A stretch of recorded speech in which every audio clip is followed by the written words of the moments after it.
face of the imperious queen was covered in white makeup, pockmarked by the smallpox that she'd contracted earlier in life.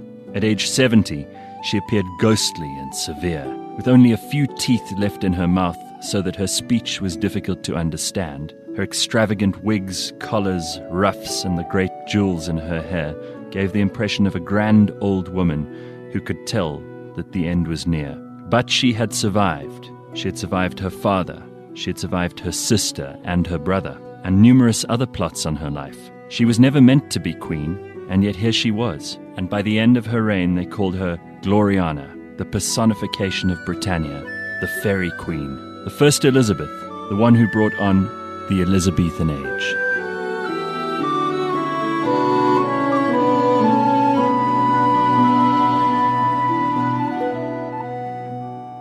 This Elizabeth I was unbelievable, punched huge holes in history. I'm with Anthony Mederer. What do you think of her? I love her. Incredible story. Obviously, it skipped a few. Henry VIII's charisma and all that he had, the good parts of him, skipped the son and Edward, and skipped Mary, Mary the First. Yeah, Mary was probably quite a poisonous person. And in Elizabeth, but it didn't skip Elizabeth. And if you think about it, I mean, she was incredible. And also during Mary's volatile tenure, she fitted in. She didn't push the buttons. She went to mass. Although she was a Protestant like her dad, she played the game politically. Yeah, she tried very, very much to fit in where she realized she didn't have the power to do anything else. So I loved her, Gareth. One of the best monarchs.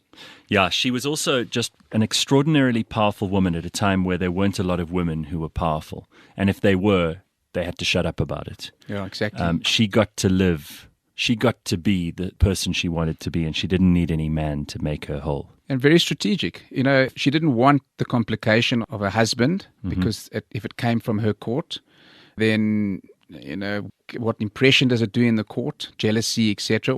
And she didn't want to get a husband from some other country because then what does it mean? She's going to put her country under threat.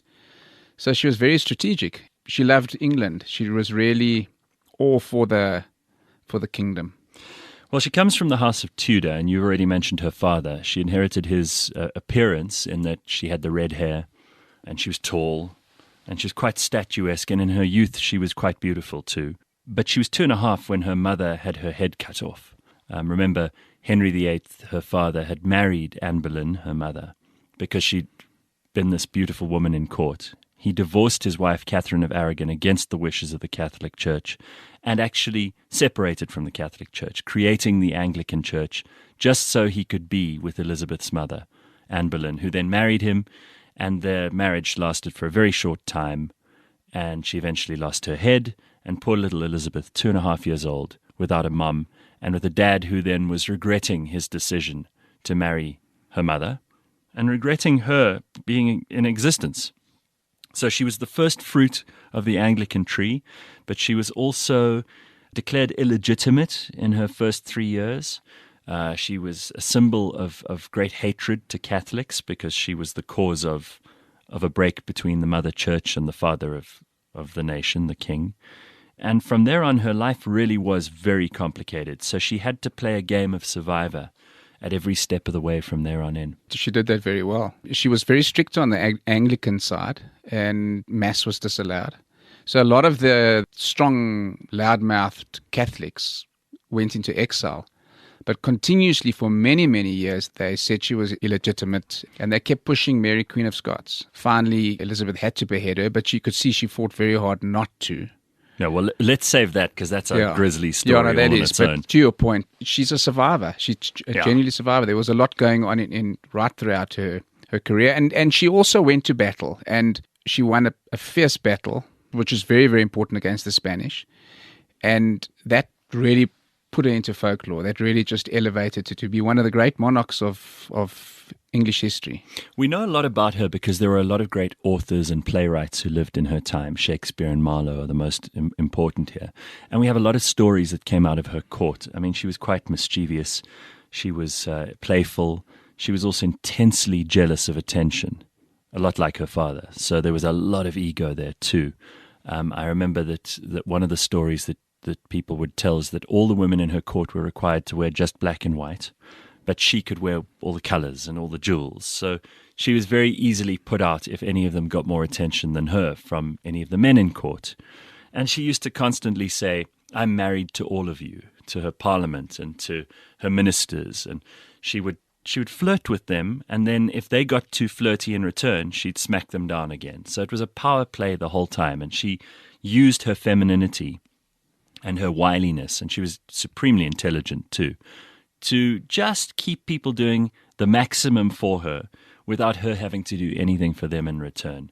She did have men in her life, and she did consider marriage a number of times. She considered marrying the French Duc d'Anjou.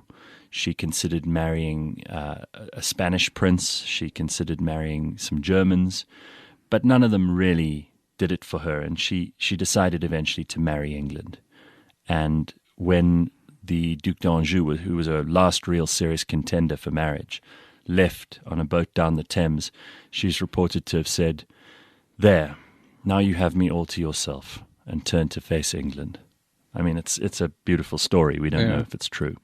Look, do we believe she was the virgin that everybody says she was? Well, there's a lot of speculation about that. She had two serious favourites in court. The first was the Earl of Leicester, who was a real friend to her and whom she admired right to the end, and she's supposed to have mourned him for a very long time after he died. He cared for her, he looked after her, he protected her from actual assassination attempts. He went to war for her. He did everything he could to win her over, but she always kept him slightly at an arm's length.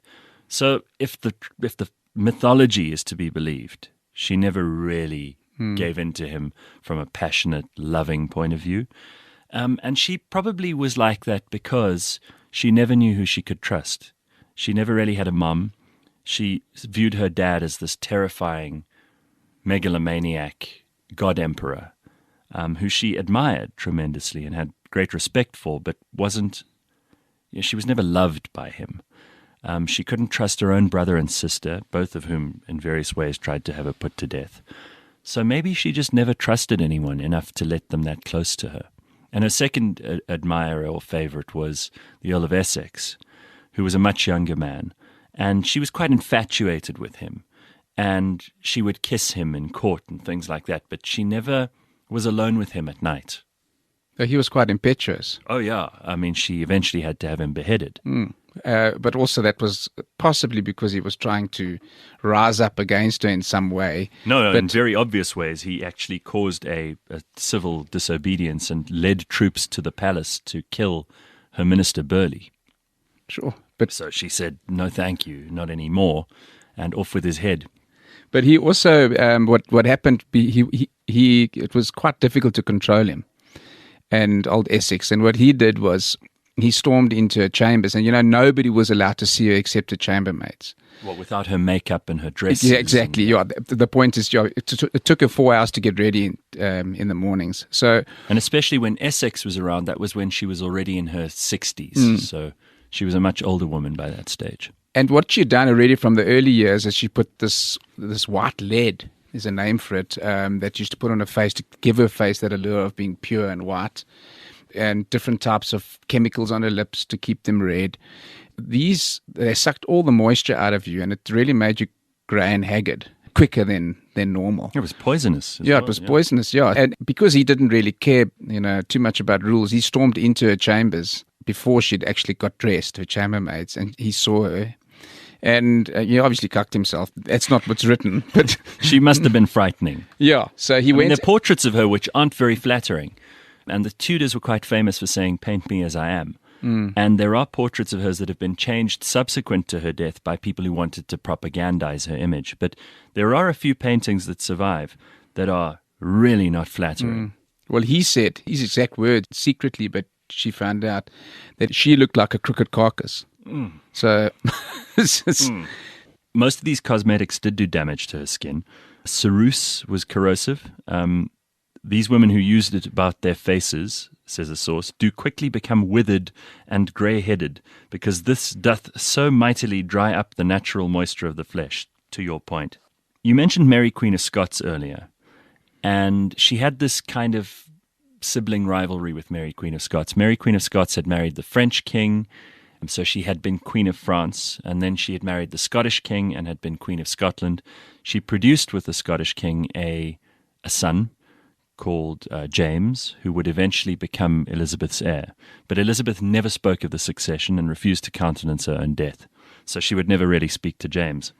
But she met with Mary once, and they had apparently a very loud and fractious conversation. Mary told Elizabeth she was her superior, and Elizabeth said, "You don't know what you're talking about." She was already Elizabeth's captive at the time. And she had to make this really difficult call of executing Mary, who was the center of so much opposition to her. And she had a guy called Walsingham in her court who was like her spy master. And Walsingham had warned her that Mary, Queen of Scots, was the lightning rod for people who didn't like Elizabeth. And so instead of actually signing the death warrant publicly, she signed it and told one of her servants to just keep it. And the servant went and gave it to the council. And the council then realized that what she was trying to do was to get them to sign the death warrants, so that she wouldn't personally have to be blamed, because she was killing her cousin. And there'd been enough beheadings in her time. And Mary, Queen of Scots' beheading was horrible because the executioner missed and hit the back of her head first, and then had to take a second stroke. Oh, sure, that's horrible. Yeah, and cut the neck. And then there was still a bit of gristle, so he had to go a third time. And the head rolled off the scaffold, and he picked it up, not knowing she wore a wig. The wig remained in his hand, and this withered little head rolled down with very short grey hair, and the mythology of Mary, Queen of Scots was shattered in that moment. Horrible story. One of the ugliest executions in English history. The big thing with all these Catholics that were exiled was that she was Catholic, staunch Catholic, and they believed she was a rightful heir. She was actually Henry's sister's daughter. Yes, that's right. So there was definitely lineage there. Yeah. So a lot of the battles, often in those times, was from a religious background. Well, it's interesting that there's nobody alive today who can claim to be descended from King Henry VIII. Certainly not legitimately, because none of his children had children. So the Tudor line effectively died out with Elizabeth I. And all subsequent monarchs and all other people who claim descent from the Tudors either have to claim illegitimate descent, because Henry is supposed to have had some illegitimate children, although that's also conjectural, and if not them, through the Stuarts, which was Mary, Queen of Scots. So the current Queen and anyone else who can claim descent from Henry VII, Henry VIII's father, has to claim it through Mary, Queen of Scots, or Margaret, her mother's younger sister Mary, who was married to the Duke of Suffolk. And Elizabeth, she never spoke about her mom, but it seemed to have been politically driven, or because her dad, Henry VIII, had really painted quite a dark picture of her being a whore, and that was the reason for the divorce and the beheading, etc. But she wore a locket with the picture of her mom, and she carried that around with her. So obviously her mom really meant something to her, but she never outwardly displayed it. She outwardly showed respect for her father and what had he done. Exactly what you said earlier. She admired him. Well, she's supposed to have made that very famous speech at the beachhead after the Armada was defeated, or just before the Armada. And it was likely that the Spanish would land and the Duke of Parma was going to engage in battle against her while Sir Francis Drake was fighting the Spanish Armada in the Channel, and which he roundly defeated subsequent to this. But she made this famous speech, which they quote verbatim. "My loving people, we have been persuaded by some that are careful of our safety to take heed how we commit ourselves to armed multitudes for fear of treachery. But I assure you, I do not desire to live to distrust my faithful and loving people. I know I have the body but of a weak and feeble woman, but I have the heart and stomach of a king, and of a king of England too, and think foul scorn that Parma or Spain or any prince of Europe should dare to invade the borders of my realm." And apparently after that, there wasn't a man in England who wouldn't fight for her. Yeah, that was incredible. That was a big turning point. But you know that the Spanish basically got every ship that could float and sent that across. You know, that looked ominous for England. It really looked ominous. The chances of the Spanish overthrowing them was very, very real. Obviously, Francis Drake and Sir John Hawkins. Yeah, they were just phenomenal. They had smaller ships, so they were much faster. Yeah. The Spanish had these huge galleons. And with deeper drafts, which didn't help them, especially when you start having to navigate in through the channel, coming into the shallower areas. Wasn't that also the beginning, really, of English naval supremacy? I think it definitely was. Because previous to that, it was definitely out of Europe. And that really put her as the greatest monarch. So to round off Elizabeth's story, she died at 70 years old. She had an enormously long reign, 44 years, which brought massive stability to England. She was succeeded by her second cousin, James I of England, the sixth of Scotland, whose mother was Mary, Queen of Scots, in a twist of irony. And that was the end of the House of Tudor. But when she died, she was buried her coffin was put on top of her sister Mary's coffin. I think she asked for that. In the same vault, the same tomb. And you can go and see her marble effigy in Westminster Abbey today. The Blind History series is brought to you by The Real Network. Herstory and other seasons can be found on Apple Podcasts, Spotify, YouTube, or wherever you get your podcasts. Visit thereal-network.com.